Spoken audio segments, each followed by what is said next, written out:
All right, let's get started. First, a very warm welcome to everyone. I'm Aviram Hinenzon, the Chief Go-to-Market Officer here at OnceHub.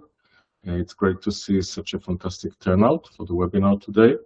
Just a bit of a quick housekeeping before we dive in. We have planned a 45-minute session. We typically reserve the final 10-15 minutes specifically for your questions, and we'll also run some interactive polls after the demo. How to participate? Bottom right corner of your screen, you can find the meeting tools icon, then Q&A. Send your questions whenever they come up, no need to wait until the end. If you asked most teams what stands between a prospect and a booking meeting, they'd probably say nothing, it's just a calendar. But anyone who's actually run scheduling at scale knows better. Every extra field, every mismatched host, every wait, does this need an approval moment, all of that is friction.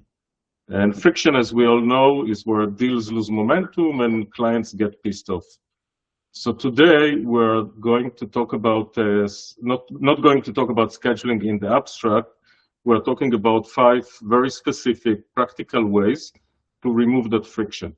Recipes, if you will, built from real updates we've shipped recently. We'll start with the guest experience, localizing the booking experience and skipping unnecessary form fields. From there, we look at what happens when a meeting needs approval, how to make it less awkward for both the guest and the host. And finally, how to handle host selection when there is an existing relationship or assignment that need to be respected.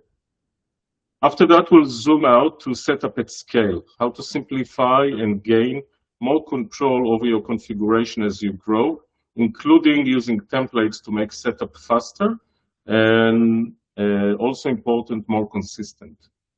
We'll close with something a little bit different, how you can now manage OnceHub directly from your AI assistant, cutting out operational friction that used to require logging in and clicking around. 5 recipes all focused on one goal, getting from someone wants to meet to meeting booked with as little friction as possible. So to walk us through all of those interesting features, I'm happy to introduce the CEO and founder of OnceHub, Rami Goreli. Rami, welcome. Thank you, Aviram. Welcome, everyone. Thank you for joining us today. So I'll get started. So we'll start with recipe number 1, reducing friction for guest bookings. So typically, when a guest needs to make a booking, they need to pick a time, and then if it's a booking calendar, they need to fill a booking form. Picking a time is the easy part. The more complicated part or annoying part is filling the form. So we will look at how we can, first of all, localize the experience into the guest's language, and we will also look at how to completely skip the booking form. These are the two things we will be looking at. So let's go to the product. So I'm in OnceHub in booking calendars. So I have this booking calendar, which is localized to Spanish. So you can see here in the booking calendar settings, we have the guest interface language, and I've selected it to be Spanish. So we have multiple languages here, but when you select a language, what happens is that all the system fields are automatically translated. The custom fields, these are the responsibility of the user. The user translates these. So there are many places to translate. There is the booking form. So the booking form is all localized here already. Then there is the notifications. Notifications are also all localized. You can see this is the notification, it's localized. And then even in the page designer, for example, the heading and subheading, you can localize it. And let's look at this page in action. So I'll open the page. So the guest comes to the page.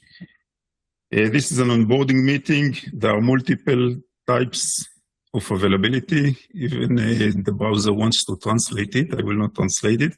So for example, let's say this is an online location. We want an online location, let's say for tomorrow, 12 p.m. And this is the usual stuff, name, email, phone. We don't have to fill this question, so I'll skip it, and we just need to select the preferred video conferencing tool and submit. So that's it. Everything is localized here. If we go to the notifications for the guest, so here it is. This is the booking. This is the calendar event. This is the calendar event. And in a second, the other email will come. But in any case, you can see already that this is all localized. Okay, so this was localization. Now let's see how we can skip the booking form. I'll go back to an English booking calendar. So this is online onboarding meeting. And let's click the share button. So in the share button, we have a builder.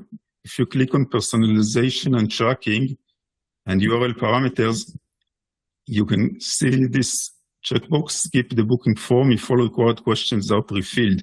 So as soon as you see this is the plain URL. And if I click this, it adds question mark, skip equals 1.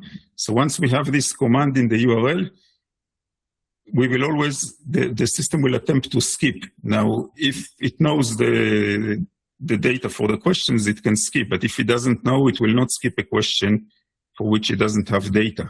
So we need to give it data. Here, there are only 2 fields that we need to give data, only 2 mandatory fields. So one is the name and one is the email.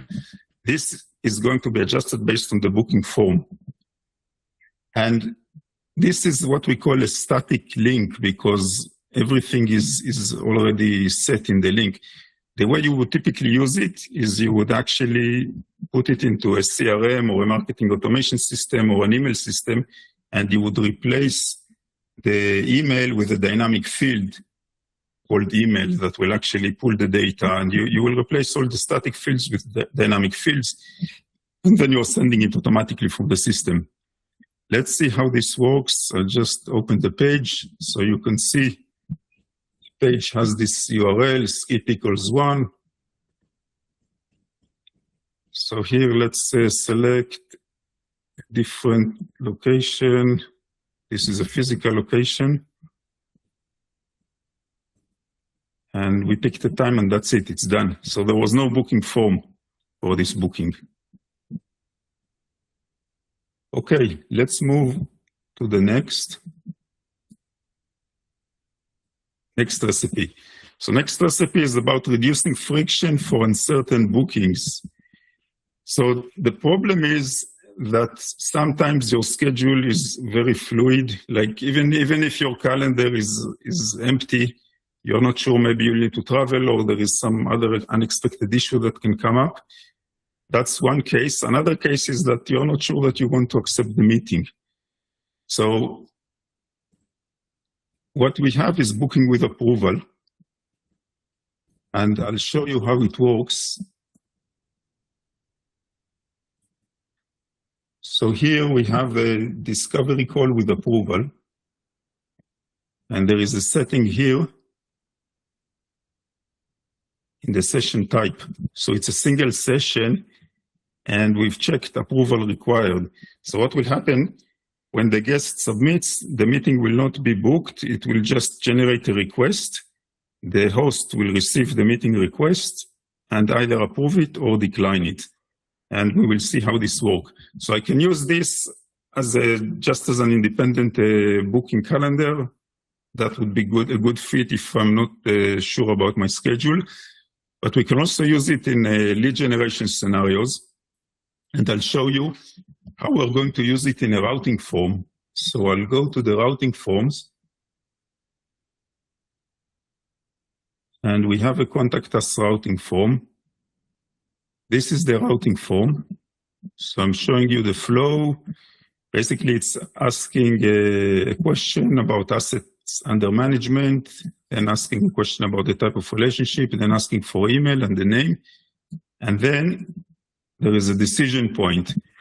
So here it says if asset under management is more than 1 million and the type of relationship is a delegate or relationship, then we want this, we're sure we want to speak with this prospect. So we direct them to automatic scheduling. If they select more than 1 million, but in terms of the relationship, they're just looking for assistance and a second opinion, we're not so sure that we want to meet with them. We want to check who they are. So we are directing them to booking with approval. And all other cases will basically just follow up with them via email. So this is a routing form, and this routing form, we've placed it on the Retire Well financial planning website. And if we go to the contact page, this is where we've embedded this routing form. Let's schedule. So we need to say that we want more than 1 million, but we're looking for assistance and a second opinion. So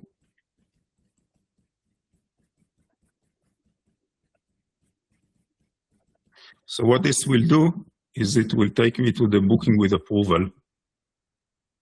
So you see it says request meeting. It's not a meeting yet.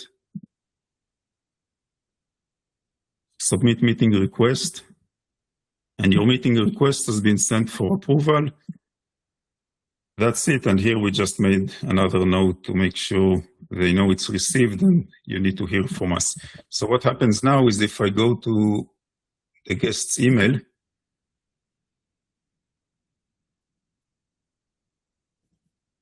so you see requested discovery call with advisor Cindy.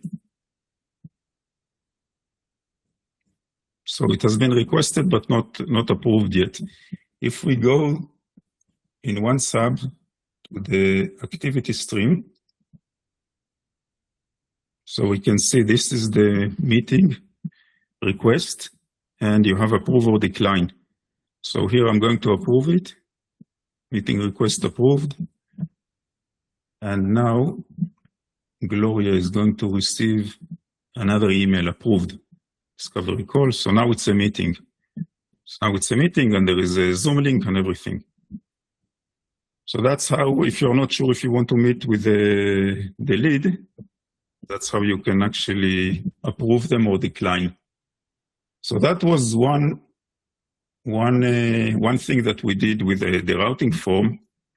Now we had another path. We had a path where we want to speak with the lead for sure, and we just want to let them schedule as fast as possible with a minimal friction.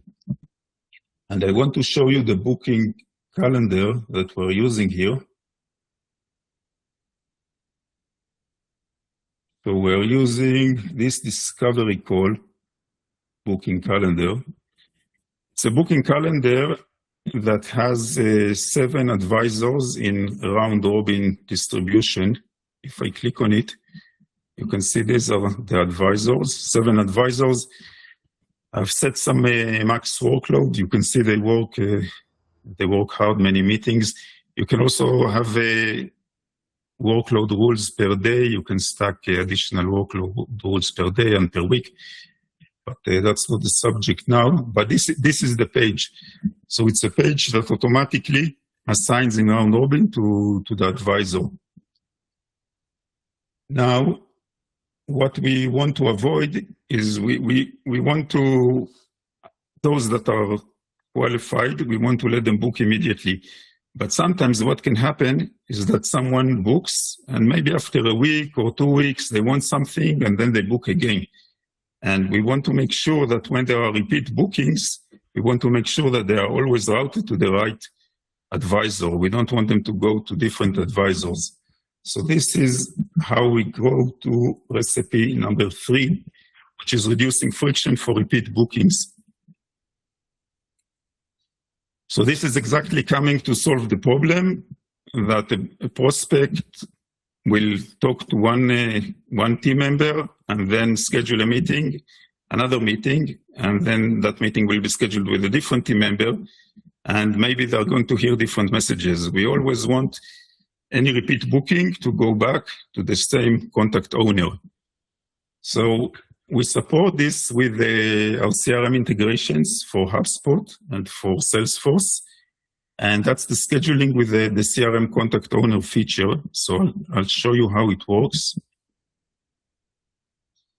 So if we go back to the routing form,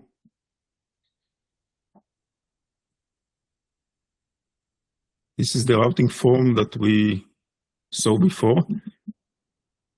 And these are the two scheduling actions. There is automatic scheduling and there is booking with approval. So now we're going to look at automatic scheduling, and there is this setting, schedule with CRM contact owner. So it overrides the meeting distribution rules and schedules directly with the contact owner. So let's go to Salesforce. So we have this contact Oliver Kim. It's in Salesforce, and he's already spoken to advisor Sarah. That's in Salesforce. If we go to OnceHub, we can click on the contacts, and let's find Oliver.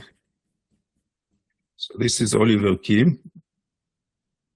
And we can see that also here, there's a meeting with advisor Sarah, and that's the submission of the contact us routing form. And there's also a link to the Salesforce contact record. It will open the same record that we saw here. So what we want to do now is Oliver is going to make another booking, and we want to make sure that in this booking he is going to meet with advisor Sarah again. So I took Oliver's email address, and let's go back and refresh the website.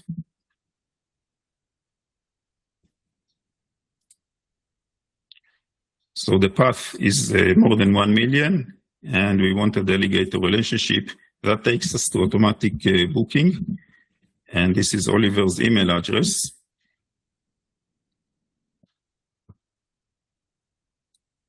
Let's take this time. Okay, the meeting is scheduled, it's confirmed. And if we go back to the contact page, here's the meeting. So the second meeting is also with advisor Sarah. Both meetings are with advisor Sarah. If I go to Salesforce, I'll refresh Salesforce, then we have the second call. And if now I'm going to change the owner, and instead of advisor Sarah, it's someone else, and I'll make another booking, it will schedule it with that other user. But it's completely synced with the contact owner in Salesforce. Okay, so that was scheduling with the CRM contact owner. Rami, maybe to add one thing here, this is a very interesting scenario of respecting prior relationships, but this is not the only way you can achieve this in OnceHub. So Rami demonstrated this routing form, and how we can override the team distribution. There is another way that can be done through a URL. So we saw in the first example that there are certain things you can do in the URL, and Rami demonstrated how you can fill up the form using the URL. You can actually also set up the host using the URL, which is a very interesting feature we released recently. So how could you use it? So for example, let's say that it's not a repeating user that went to your website, but rather you want to run a re-engagement campaign from your CRM. And this doesn't have to be just Salesforce or HubSpot. Actually, this can be done from any CRM. So let's say that you run this re-engagement campaign. Those are people that are not existing paying clients, but maybe some of them you had relationships in the past, maybe some of them you are prospecting, and you want to run all of them through this team distribution, because most of them are not existing clients. But still, you want to respect the fact that maybe some of them had relationship with the advisor 2 or 3 years ago. So then in that case, you would run this campaign from your CRM, use this distribution booking calendar, but add to the URL the host name in cases that this ownership exists in your CRM. So that's just another way to respect those relationships, but in a different way. Thank you. Thank you, Aviram. Okay, so let's move to recipe number 4, reducing friction in team setup. So if you are just using booking calendars for yourself, then you're your own manager, that's easy. But when there are multiple users, there's typically one super user or administrator that needs to make sure that everything is done properly according to the guidelines and according to the compliance rules. And to make that easier for them, it's never easy, but a bit easier, there is the booking calendar templates. And the booking calendar templates solve for 3 use cases. One is this is allowing to getting started quickly because you start from a template. The other thing is once the booking calendar is created from a template, the template manager can make changes to the template and push them to all the booking calendars. And the last thing that can be done is to enforce template usage on the account level so that users cannot create template booking calendars from scratch. The only way for them to create it is from a template. So that's a big compliance thing. So let's see this in action. So I'm going to the settings and going to booking calendar templates. So I have a few templates here already. Let's click on this one. So you see that the template structure is pretty similar to a booking calendar, but you see that there is this centralized control. So when enabled, prevents user editing and overrides the configuration of associated booking calendars. So everything that is under centralized control, the user will not be able to change. Only the template manager changes and pushes it to the users. And there are always settings that are outside centralized control. For example, the meeting subject, the duration, the host's availability and location. These are settings that each user sets up for themselves, but these are more sort of organizational settings that the template manager is controlling. Booking form, again, all the fields here are controlled by the template manager. You don't have to have it like this. You can turn it off, of course, but if you don't want users to add and change the questions, then you turn this on. Same thing for notifications. So you can lock them or allow users to do whatever they want. Typically, you want to lock them because you want them to be compliant, use the look and feel, the logo of the company. The page designer is interesting. There are organizational settings that are locked.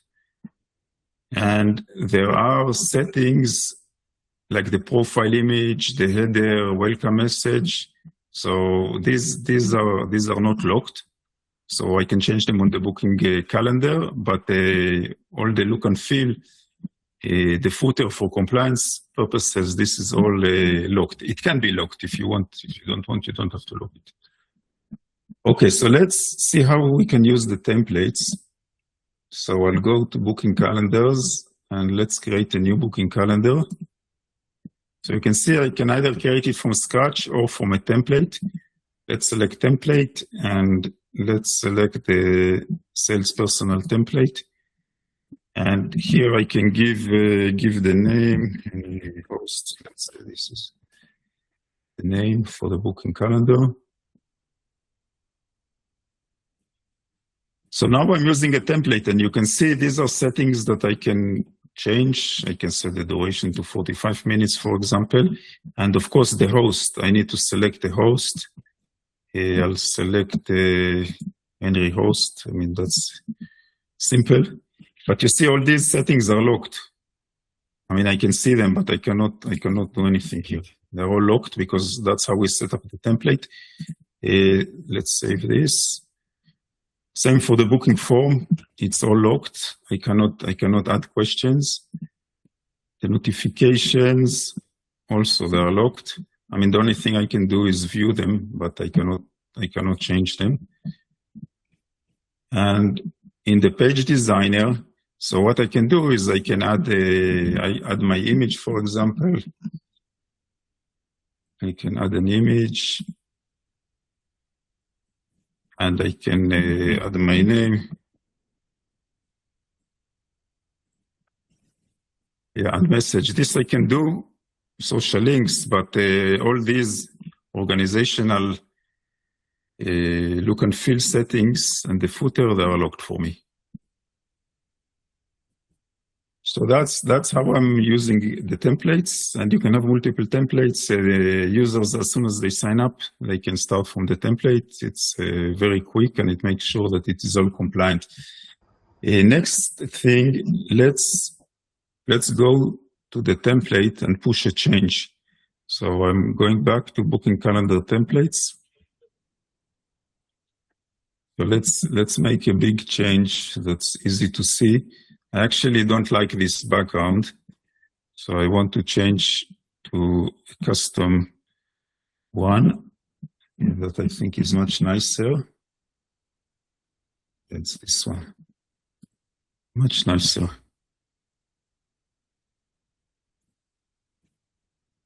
Yeah, so this is better. And actually another change that I want to make is to the footer, because now we're operating in New York, in New York, Connecticut, and New Jersey. So I added the 3 states. And now if I go back to the booking calendar, so this is the booking calendar.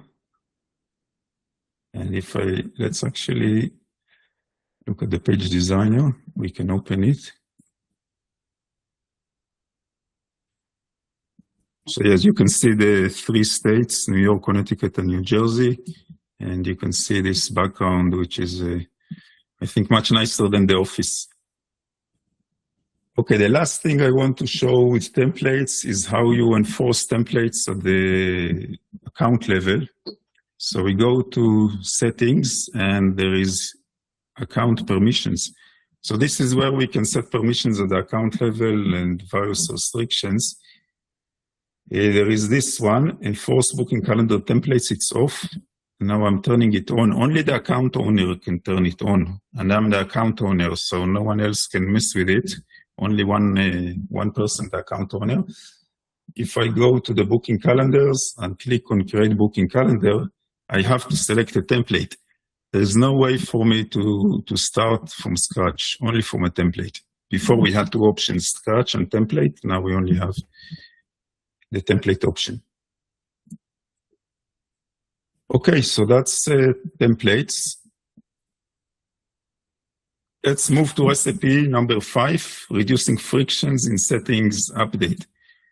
So the problem is that in some cases, you need to make settings changes, and we have all these SaaS apps. We get confused between them. We don't remember how to do this in app A and how to do something else in app B. The easiest thing is just to chat with the AI assistant, and it will take care of everything. So let's see how this can work. It works via the MCP connection.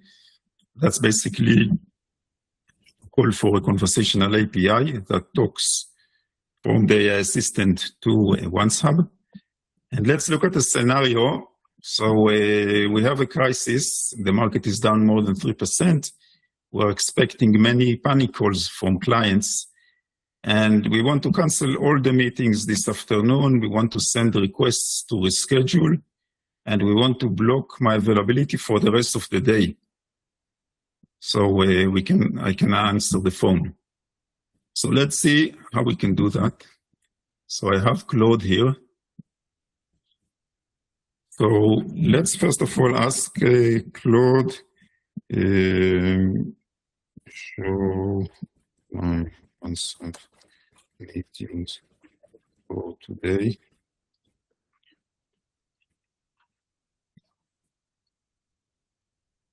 So it's finding the connector to OnceHub, the MCP connector, and it's getting the meetings. Okay, I have a lot of meetings, 5 meetings. Okay, so now let's make it faster.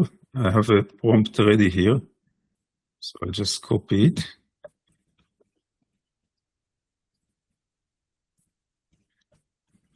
So I'm saying the stock market is down, find my upcoming meetings in OnceHub for today, request them to reschedule due to market turmoil, and then block out my working hours for the rest of today.